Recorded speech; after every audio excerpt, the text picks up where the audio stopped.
The phone rang in Jeanne Martin's Beverly Hills home on a Tuesday afternoon in March 1973. Dean was in his study, going over some contracts for his upcoming television season. He almost didn't answer. Something made him pick up. "Mr. Martin, this is Gerald Whitmore from Butterfield and Butterfield Auction House in San Francisco." Dean didn't recognize the name. "Yeah, what can I do for you?" "Sir, I'm calling because we have an item consigned for our upcoming jewelry auction, and given its significance, we felt you should be made aware before it goes to public sale." Dean's grip tightened on the phone. "What item?" "A diamond engagement ring and matching wedding band.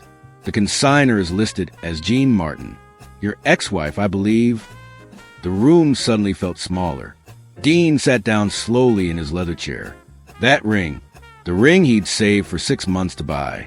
The ring he'd slipped on Jeanne's finger on September 1st, 1949, at the Beverly Hills Hotel. The ring that represented 24 years of marriage, 3 children, a lifetime of memories. "Mr. Martin, are you still there?" "Yeah," Dean said quietly. "I'm here. The auction is scheduled for April 15th. The estimated value is between $15,000 and $20,000. Given your history with the item, we wanted to extend you the courtesy of advance notice, if you'd like to make arrangements." "What kind of arrangements?" Dean interrupted. "Well, sir, you could potentially purchase the ring back before it goes to auction. We could facilitate a private sale. That way it wouldn't become public." Dean closed his eyes. Public. That's what it would become. Headlines. Jeanne Martin's ex-wife sells wedding ring.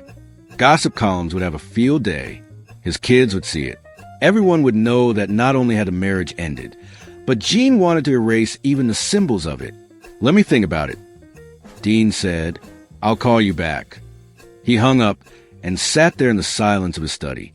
On the wall were photographs from happier times. Dean and Jeanne at the premiere of Rio Bravo. Dean, Jeanne, and their kids, Deanna, Richie, and Gina, at Disneyland. Jeanne laughing at something Dean had said, her hand resting on his arm, that diamond catching the light. That ring had meant something once. It had meant forever. The marriage that was September 1st, 1949. Jeanne Martin wasn't yet a superstar. He was half of Martin and Lewis, the hottest comedy duo in America, but he was still hustling, still grinding, still trying to build something lasting in a business that chewed people up and spit them out. Jean Beager was a model and aspiring actress, breathtakingly beautiful, with auburn hair and eyes that seemed to see right through Dean's carefully constructed cool persona. They'd met at a party in Hollywood Hills, and Dean had been immediately smitten. "You're Jeanne Martin," she'd said when they were introduced. "Guilty," Dean had replied with his trademark crooked smile. "My friends say you're trouble." "Your friends are smart," she'd laughed. But I'm the good kind of trouble, the kind that makes life interesting." 6 months later, he'd proposed. The ring had cost him more than he could afford, nearly 3 months' salary. But when he'd seen it in the jeweler's window on Rodeo Drive, he'd known it was the one. The diamond wasn't the biggest, but it was flawless. Perfect clarity. Just like how he saw Jeanne. He'd proposed on a beach in Malibu at sunset. He'd planned this elaborate speech. But when he got down on one knee and looked up at her, the words disappeared. "Jeanne," he'd said simply, "I want to spend my life making you happy. Will you marry me?" She'd said yes before he'd even finished the sentence. Their wedding was small, intimate, just family and close friends. Dean had sung to her during the reception, a version of That's Amore that made her cry. When he'd slipped the wedding band on her finger, a platinum band with tiny diamonds that matched the engagement ring, he'd whispered, "Forever, baby." That's a promise. The first decade of their marriage was golden. Dean's career exploded. Martin and Lewis became the biggest act in show business. Then Dean went solo, and against everyone's predictions, became even bigger. Movies, television, records, Vegas shows. Jeanne Martin became an icon. And through it all, Jeanne was there, not in the spotlight. She'd never wanted that, but at home, raising their children, creating a sanctuary away from the madness of Hollywood. Their house in Beverly Hills was filled with laughter and music and love. Dean would come home from filming or recording exhausted, and Jeanne would have dinner waiting. They'd sit together in the kitchen, and she'd make him laugh by mimicking the difficult directors or demanding producers he dealt with that day. She knew how to deflate his ego when it got too big and boost his confidence when he doubted himself. "You're my anchor," Dean told her once. "You keep me from floating away." "Someone has to," she'd replied with a smile. "Otherwise, you'd be impossible." The ring on her finger was a constant. In every photograph from those years, you could see it, catching the light at premieres, visible in casual family snapshots, present in quiet moments captured by paparazzi. It wasn't just jewelry. It was a symbol of their partnership, their commitment, their love, the unraveling. But something happened in the late 1960s. Maybe it was the pressure of fame. Maybe it was Dean's drinking, which had gone from a carefully crafted stage persona to a daily reality. Maybe it was the way Hollywood changed, became harder and colder. Maybe it was just that people sometimes grow apart, no matter how much they'd once loved each other. Dean started spending more time away. Vegas engagements that stretched longer than they needed to. Filming locations where he'd stay for weeks. Late nights that turned into early mornings. He'd come home, and Jeanne would be there, waiting, that ring still on her finger.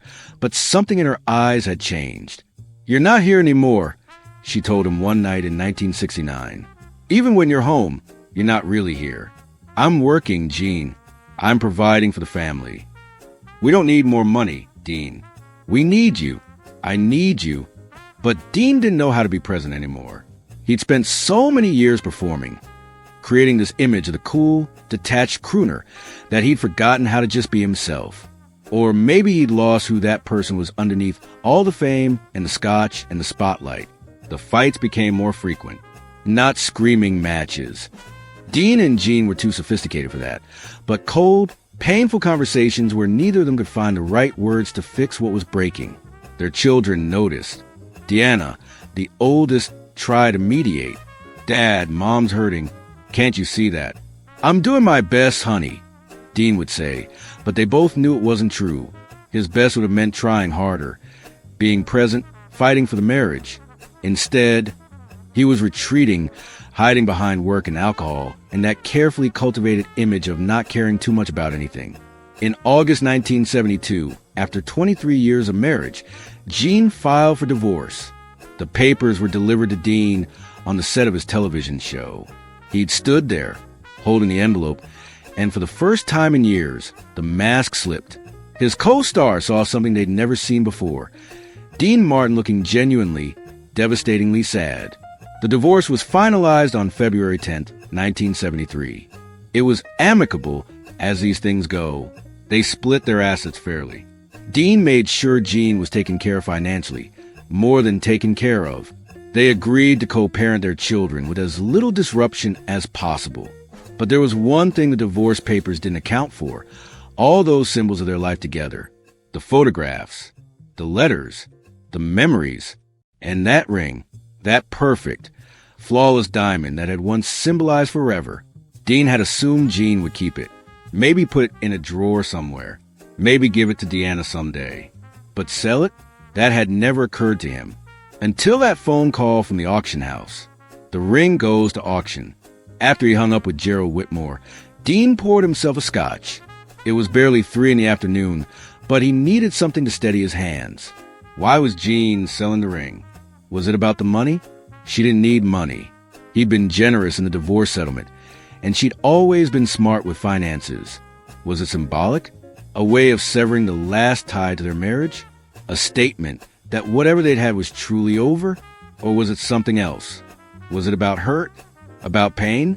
About wanting to erase the reminder of promises that hadn't been kept? Dean thought about calling Jeanne directly.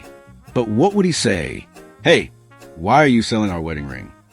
That would sound accusatory, possessive. They were divorced. The ring was legally hers. She could do whatever she wanted with it. But God, it hurt. Dean's manager, Mort Viner, stopped by that evening. He found Dean in the study, still nursing that same scotch, staring at an old photograph of his wedding day. "You look like hell," Mort said. "Jeanne's selling her wedding ring at auction." Mort sat down heavily. "Ah, Jesus, Dean." Some auction house in San Francisco called me, wanted to give me advance notice. Like I'm supposed to thank them for the heads up that my ex-wife wants to publicly erase our marriage. What are you going to do? What can I do? It's a ring. Mort was quiet for a moment. Then, you could buy it back. And do what with it? Put it in a drawer? Look at it and feel sorry for myself. You could stop the auction. Call Jeanne. Talk to her. Dean shook his head. She made her decision. If she wants to sell it, that's her right. But you don't want her to... What I want doesn't matter anymore, Mort. That's kind of the point of divorce. But as the days passed, Dean couldn't stop thinking about the ring. He'd wake up in the middle of the night, imagining it in some auction house display case, strangers examining it, speculating about the story behind it. This is Jeanne Martin's ex-wife's wedding ring. They'd say, "Can you believe she's selling it?" They must have really hated each other. Except they didn't hate each other. That was the worst part. Dean still loved Jeanne, in the way you love someone you've shared your life with. Even when that life together is over, he loved her as the mother of his children. He loved her as the person who'd known him before the fame became all-consuming. He loved her as someone who'd once believed in him when he was just another struggling performer trying to make it. And now she was selling the symbol of all that. Dean's daughter Deanna came to visit.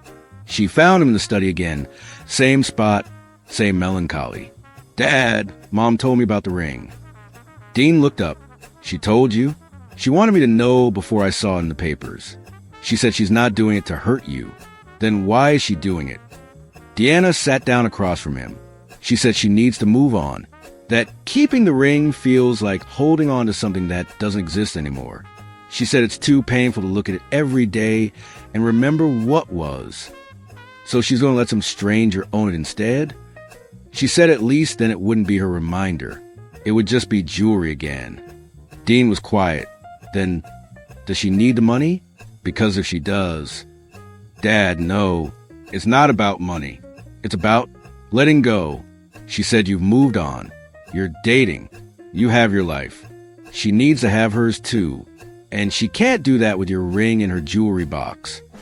The words stung because they were true. Dean had started dating. Nothing serious, just dinners and companionship. But he'd been moving forward. Why shouldn't Jeanne do the same? But the ring. God, the ring. Frank Sinatra called him a few days later. Somehow Frank had heard about the auction.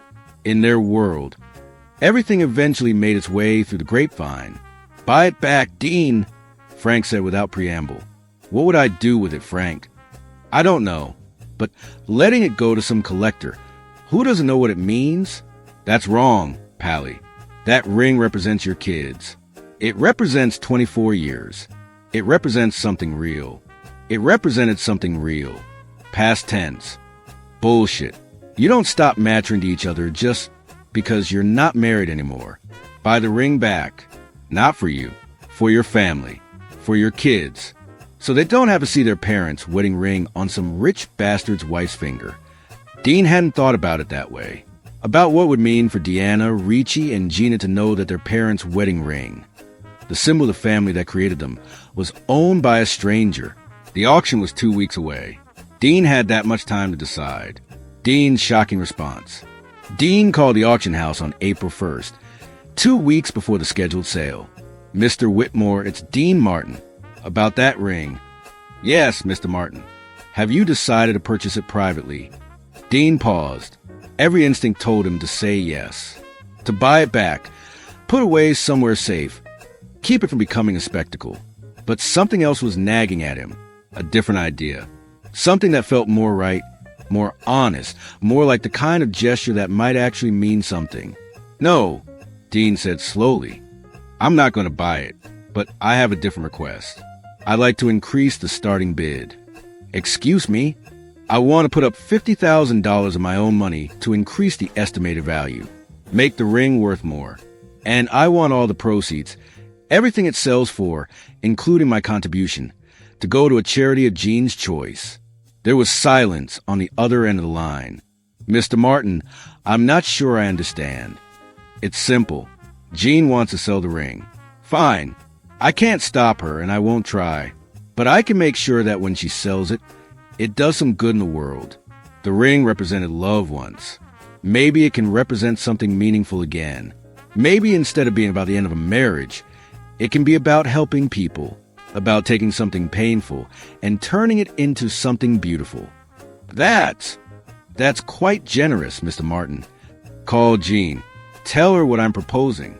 Tell her the ring will sell for at least $50,000 more than she expected, and all of it, her portion and mine, goes to whatever cause she cares about. Children's hospitals, cancer research, whatever. Her choice. I don't want any say in it. And if she refuses, she won't refuse, Dean said quietly. Jeanne is always at a good heart. She'll understand what I'm trying to do. After he hung up, Dean felt something he hadn't felt in months. Not peace, exactly, but something close to it. He couldn't stop the auction. He couldn't rewrite their history. He couldn't make the divorce unhappen or fix what had broken between them. But he could do this. He could take the symbol of their failed marriage and transform it into something that helped people. He could show Jeanne and his children the world that even when love ends, respect and dignity don't have to. Gerald Whitmore called Jeanne that same afternoon. She was in her new apartment in Los Angeles, unpacking boxes, trying to build a life after Dean. Mrs. Martin, I have rather unexpected news about your ring. Jeanne's heart sank. Had Dean tried to stop the sale? Was he angry? What is it? Your ex-husband has made a very unusual request. He'd like to contribute $50,000 to increase the ring's value, and he wants all the proceeds, both your portion and his, donated to a charity of your choosing. Jeanne sat down slowly on her couch. He wants to what? Whitmore explained Dean's proposal. As he talked, Jeanne felt tears building in her eyes. This was so perfectly Dean. Not trying to control her decision. Not trying to stop her. Not making it about him. Just quietly, in his way, try and make something good come from something painful. Did he say which charity? She asked, her voice shaking. He said it was entirely your choice. He wants no input. Jeanne was crying now. Tell him I accept. And tell him the money should go to the City of Hope for cancer research. Her father had died of cancer 2 years earlier. Dean had been at the funeral, holding her hand. Even though they'd already been separated, he'd known how much she'd loved her father. He'd known how devastated she'd been. And now, he was letting her honor that memory. The public reaction. The auction took place on April 15, 1973, as scheduled. But it wasn't the scandalous spectacle the gossip columns had been hoping for. Instead, it became something else entirely. A story of grace, dignity, and transformation. The ring sold for $73,000, significantly more than its estimated value. Combined with Dean's contribution, a total of $123,000 went to the City of Hope's cancer research program. The Los Angeles Times ran a story. Jeanne Martin and ex-wife turned wedding ring into charity donation. People magazine followed with feature, When Love Ends, Kindness Remains, the Jeanne Martin story. But it wasn't the headlines that mattered to Dean. It was a phone call he received 3 days after the auction. Dean! Jeanne's voice, soft and tentative. Hey, Jeanne, I wanted to thank you for what you did with the ring. You don't have to thank me. Yes, I do. You could have been angry. You could have tried to stop me. You could have made it difficult. But instead, you made it beautiful. You took something painful and made it mean something again. Dean was quiet for a moment. The ring represented love, Jeanne. When I gave it to you, it was about love. When you decided to sell it, that was about moving forward. I just wanted to make sure that whatever it became next was still about love, just a different kind. The City of Hope, Jeanne said, her voice breaking. You remembered about my father. Of course I remembered. I loved your dad too. Dean, I'm sorry. For everything. For the marriage falling apart. Don't. Dean interrupted gently. We both made mistakes. We both could have tried harder. We both let something good slip away. But that doesn't mean everything was wrong. We had 24 years, Jeanne. We have 3 incredible kids. We had real love. That's not nothing. No, Jeanne agreed. That's not nothing. And now we have this. We have knowing that our wedding ring, the symbol of our marriage, is going to help save lives. People with cancer are going to benefit from research funded by the ring I put on your finger in 1949. That's something, isn't it? That's everything, Dean. That's exactly what love should become when it changes form. The conversation lasted another hour. They talked about their kids, about memories, about regrets and gratitude. When they finally hung up, Dean realized something. The ring sale hadn't ended their connection. It had transformed it into something different, something sustainable, something that could exist after the marriage ended. Their children were profoundly moved by what had happened. Deanna later told a reporter, "My father could have been bitter. He could have made Mom's decision into something ugly. Instead, he showed us what grace looks like. He showed us that you can love someone even after you're not in love with them anymore. He showed us that dignity and respect matter more than pride or hurt feelings."